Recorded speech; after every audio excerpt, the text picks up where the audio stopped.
11 white 11-year-old boys were sent to a special remote summer camp in Oklahoma, Robbers Cave State Park, in the summer of 1954.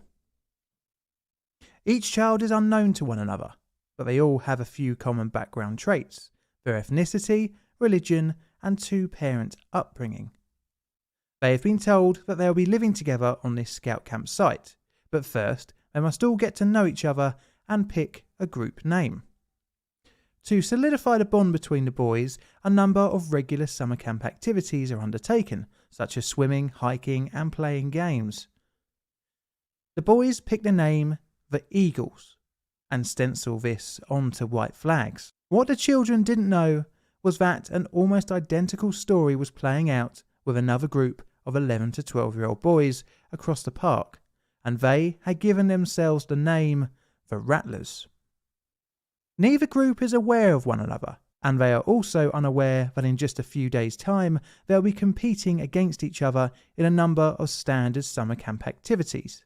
What the children also don't know is that their camp counsellors are actually researchers into a psychology experiment into intergroup conflict. And the researchers had created these groups by randomly selecting and balancing attributes of the 22 boys. The result of the study would reveal the tribal mentality which has allowed us to thrive as a species, but also has been responsible for some true historical horrors. Even though both groups shared so many background similarities, the experiment would be described as the real-life Lord of the Flies. Welcome to the dark side of science.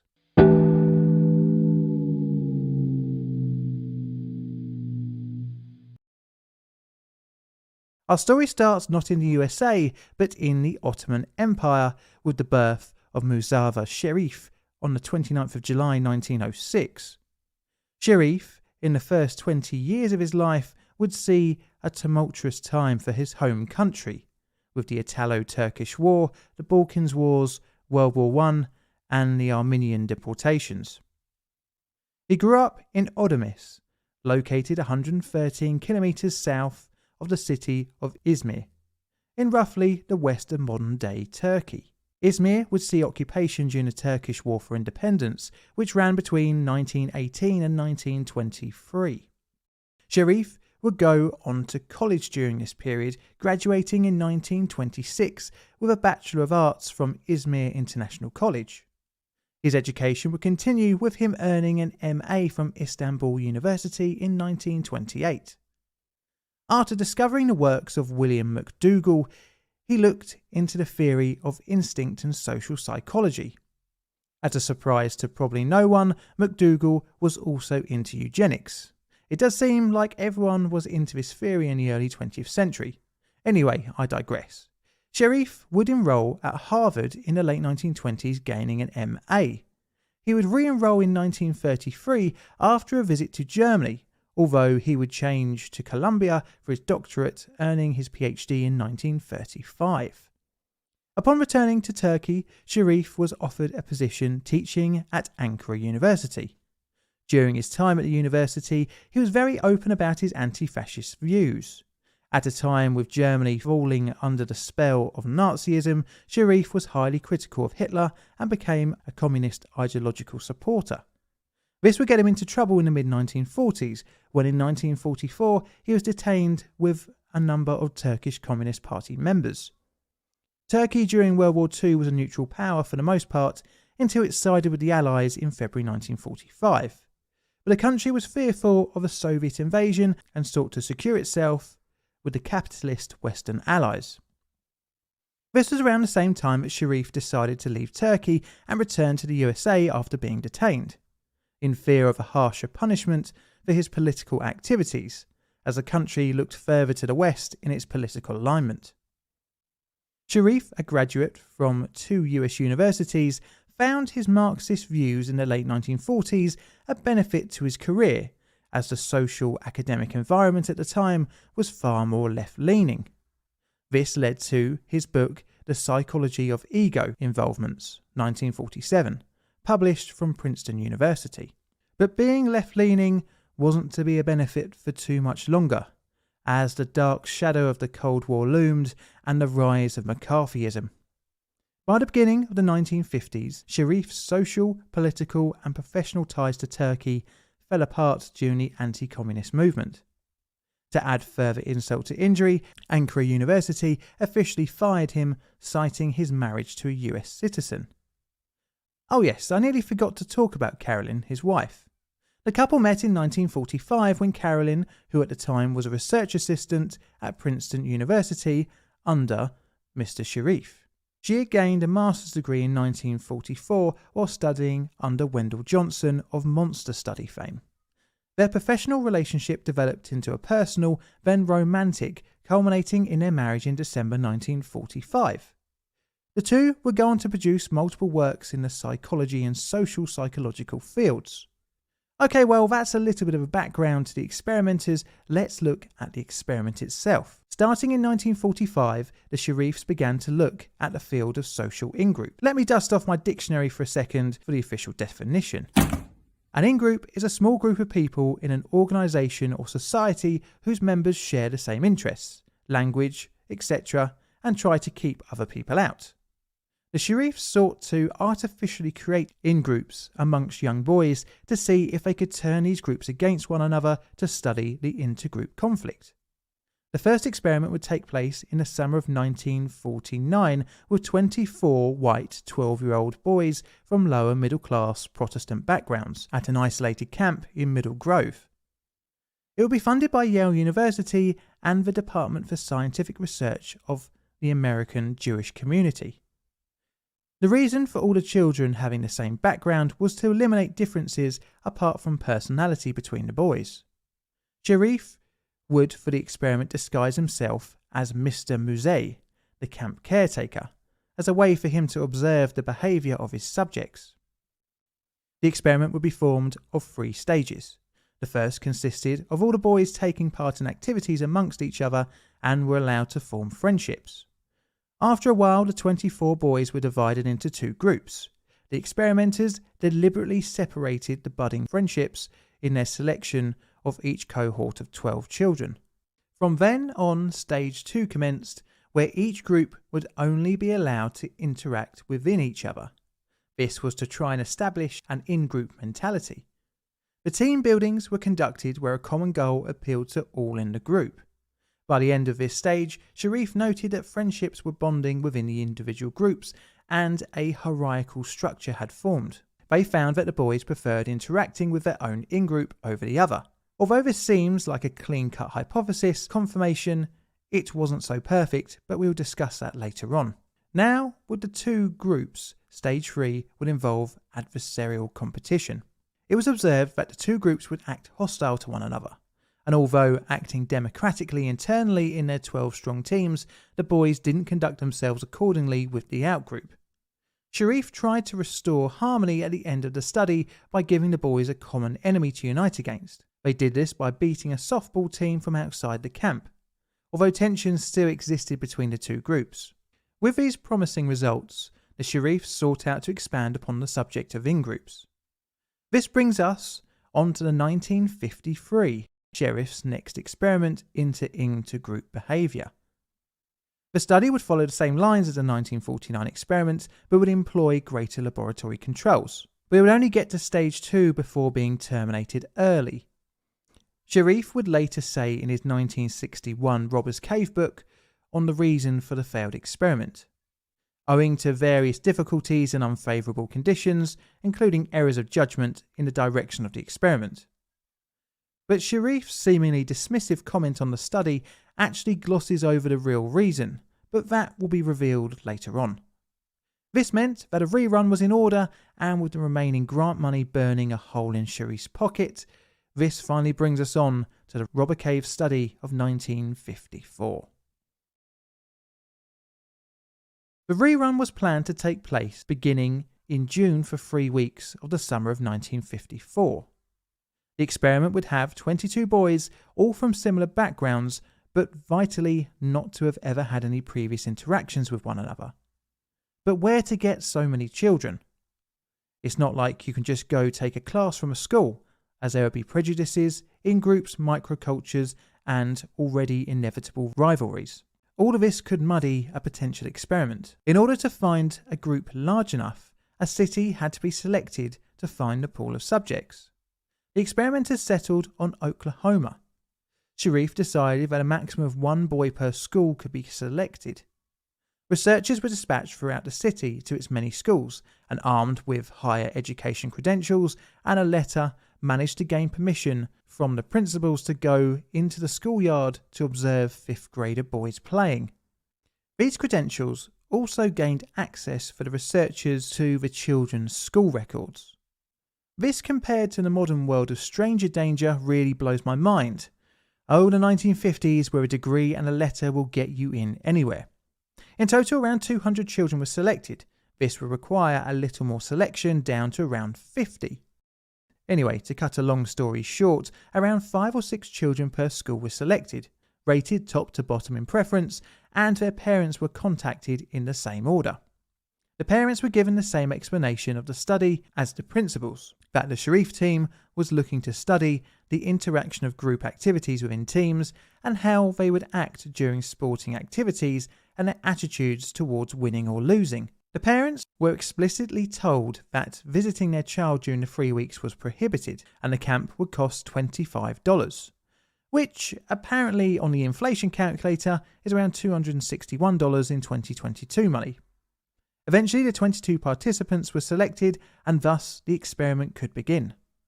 The overall concept of the experiment would be copied from the 1949 and failed 1953 studies, but would take a 3-stage form. Sharif named the first stage in-group formation. This would take the space of a week, where 2 groups were kept separate, and team-building exercises were undertaken to form an in-group bond within the participants. Games and treasure hunts were planned during Stage 1 to help build friendships and in-group alliances. Stage 2 would be the conflict or friction phase. This would involve a tournament between the 2 groups, consisting of sports like baseball, tug-of-war, and a scavenger hunt, but also experimental tests like bean counting competitions. A trophy was promised for the winners of the competition, as well as prizes like knives and medals. Oh, the 1950s, where pre-teens were given weapons. The third and final stage was the integration phase, where the 2 groups would be brought together to undertake group tasks and leisure activities of watching films. To record their findings, hidden microphones were used throughout the 2 groups' living areas, which were used to record conversations to observe the camaraderie within the group. The groups were also given questionnaires to fill out about their group and later about the outer group. On the 19th of June 1954, a coach of 11 children arrived at the Robbers Cave State Park in Oklahoma. A day later, another group of 11 would also arrive at the camp. Both groups were unaware of the other, and throughout Stage 1, the experimenters would keep this the case by carefully managing the 2's activities throughout the park. The boys would stay in log cabins alongside the Moccasin Creek, where they could swim, play, and explore among the nearby woods. Each group had junior camp counselors, who were university students. They would stay with the boys all the time, and there were also senior camp counselors who were participant observers who stayed with the boys for around 12 hours a day. Sharif had instructed these assistants strictly to not influence the study in any way. Although there were 2 groups, their experience in the first few days was very similar. After the 19th of June, the first stage would begin. This began even on the coach ride to the camp, where boys in their separate coaches discussed parents and parts of the city of Oklahoma where they had come from. Games were played and the groups were encouraged to create team names, make flags and create a motto. One group took the name the Eagles, where the other took the name the Rattlers. Over the next few days, the groups were allowed to create hideouts and, using a canoe placed near each respective campsite, created their respective holdouts. In order to keep both groups separate, meal times and activities were staggered. The groups were allowed to purchase t-shirts and baseball caps for stenciling their respective group names on, as well as white sheets to be turned into flags. The type of language within the group addressed items as our things, and a noticeable microculture was developing within the boys. Towards the end of the week, the two groups were allowed to find each other, and once completely confirmed by the camp workers that there was indeed another group, both groups became eager to see one another. But a slight spanner was thrown in the works. Two boys in the Eagle group had to be sent home due to homesickness. This would give an organic path to stage 2, the friction stage. The experimenters found that both groups became insistent on challenging one another to a baseball game, allowing the subjects to believe that the tournament of stage 2 was going to be their idea. The continued insistence of the groups, albeit mainly from the Rattlers, meant setting up the controlled circumstances for stage 2 became increasingly difficult. The Rattlers, upon hearing the other group was playing on the baseball field, began to use language like, "They're using our diamond," or "they're on our field." This showed that the in and out group dynamics had successfully formed, at least in the Rattlers. And thus, the experiment moved into stage 2, or the friction phase. The first day of the friction phase consisted of an informal discussion between the experimenters, posing as staff, and the two groups separately. These discussions informed the children of the tournament's possible prizes and assured them that every effort was being made to set everything up for the two groups to face off. Crucially, during the first day of stage 2, both groups had no physical or visual contact with one another. The different groups had different reactions to the informal announcements. The Rattlers seemed to be really excited for the competition and showed aggressive language about the other group. They appropriated the ball ground as theirs and planted a Rattler flag and made aggressive remarks about any would-be flag removers. The Eagles, on the other hand, were far less enthusiastic, with only a couple of the boys sounding particularly eager to face off. For the remainder of the day, the two groups prepared and practiced.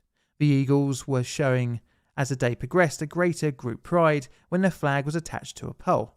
On the second day, the two groups would have their first close quarters contact. Almost immediately, this broke out into name-calling and aggressive behaviour. The two groups had breakfast at different times, where they were introduced to the tournament exhibit, which took the form of a trophy, bladed knives and medals. After breakfast, the tournament was officially announced.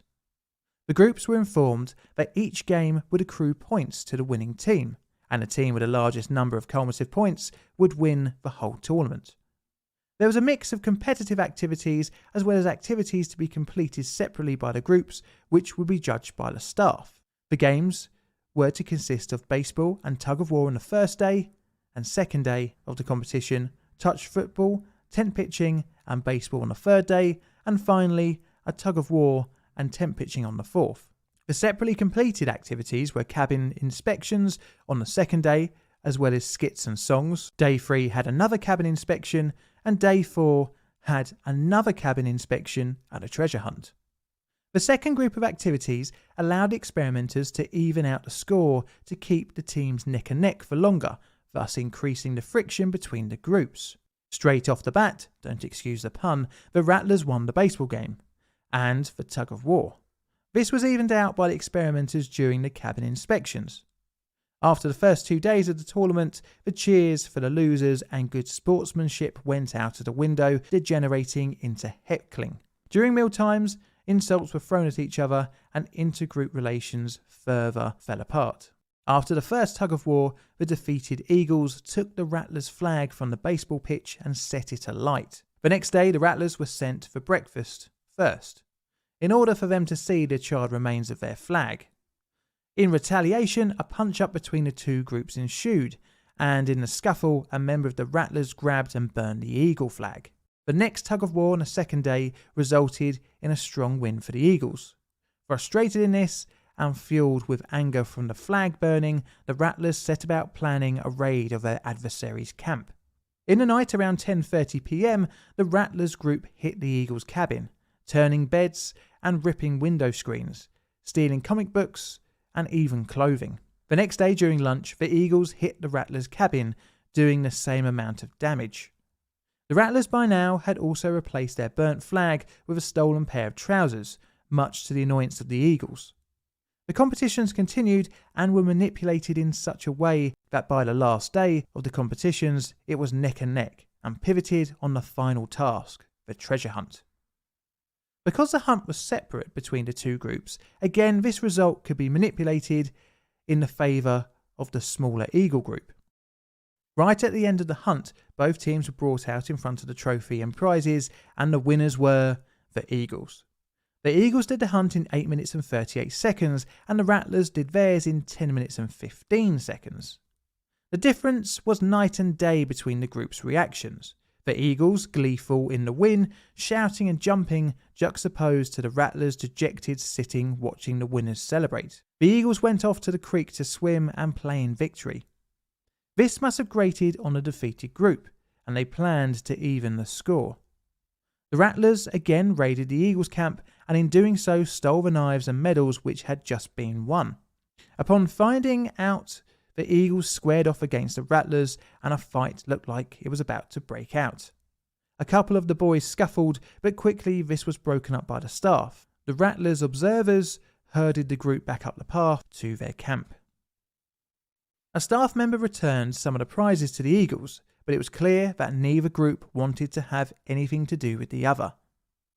And thus the experiment now moved into its final stage, integration.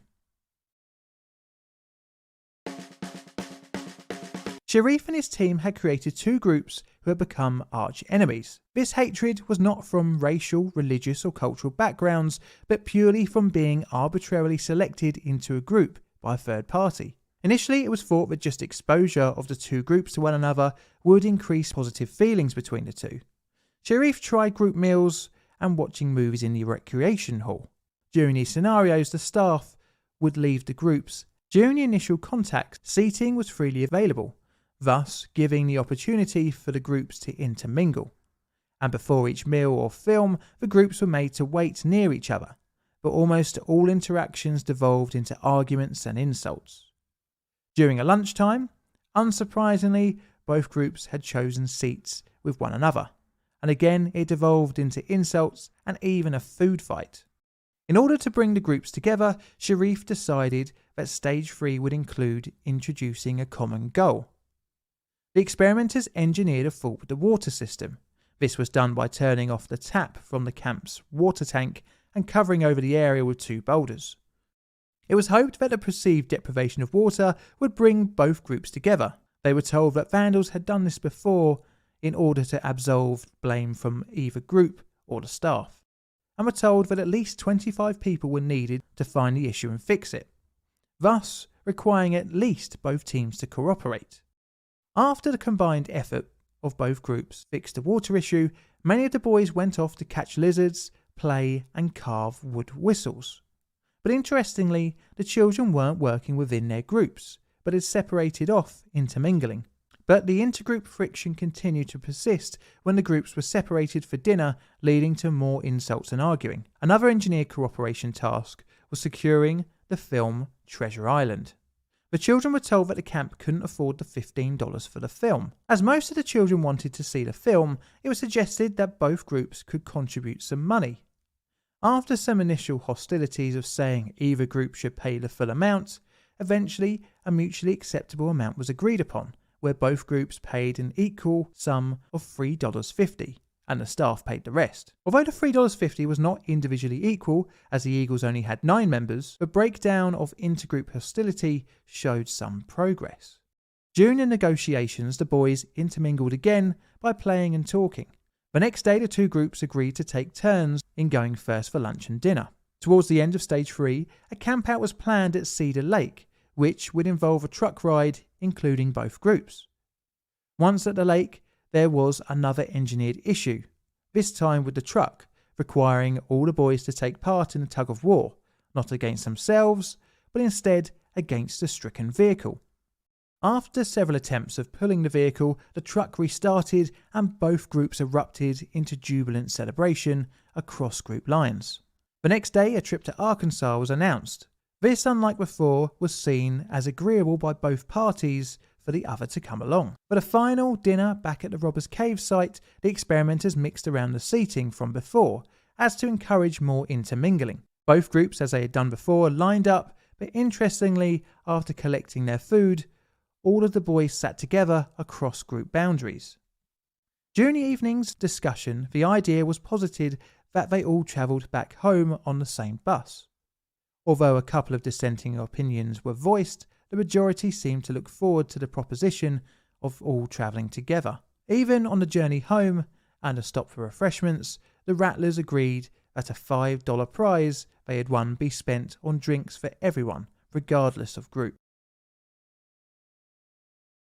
It seemed as if Sharif's hypothesis was correct, in that he could create two groups from almost identical backgrounds to hate one another. The experiment also showed that within the groups a hierarchy was formed with high and low status individuals, all without the encouragement of the adults. It was discovered that in-group stability increased when put into competitive situations with an outgroup, and outgroup hostility also increased. He also discovered that just exposing the two groups without competition during stage 3 didn't reduce hostility, and as such, group goals needed to be enacted to try and improve intergroup relations. The ultimate result was, although intergroup friction is increased when competition is included, it can be reduced, thus meaning in the wider world, intergroup relations can be improved. At the end of stage 2, Sharif found that intergroup friendships were around 93%, but by the end of the third stage, this had dropped to around 75%, meaning that boundaries have been blurred by the use of superordinate goals. The study has been used as a practical example of realistic conflict theory, where intergroup hostility can arise as a result of competition over limited resources. It doesn't matter, however, if it's real or perceived. This theory has many extensions to explaining racism, xenophobia, and in general our human desire for tribalism, or the exclusion of the other. Take football, or soccer if you're American games for example. People from essentially very similar backgrounds shout hatred and abuse to one another in the stands, just because two teams are playing against one another on the pitch. The spectators probably have more in common with one another than the millionaire sportsmen that they are cheering on. But what of the criticism? Well, there is a long list of both moral and scientific issues here. Morality: the use of children who by design were not aware of the experiment couldn't give informed consent, and their parents and teachers as well were not given the full concept of what the boys were going to be involved in. This, however, does play into Sharif's stated reliability of the experiment's results.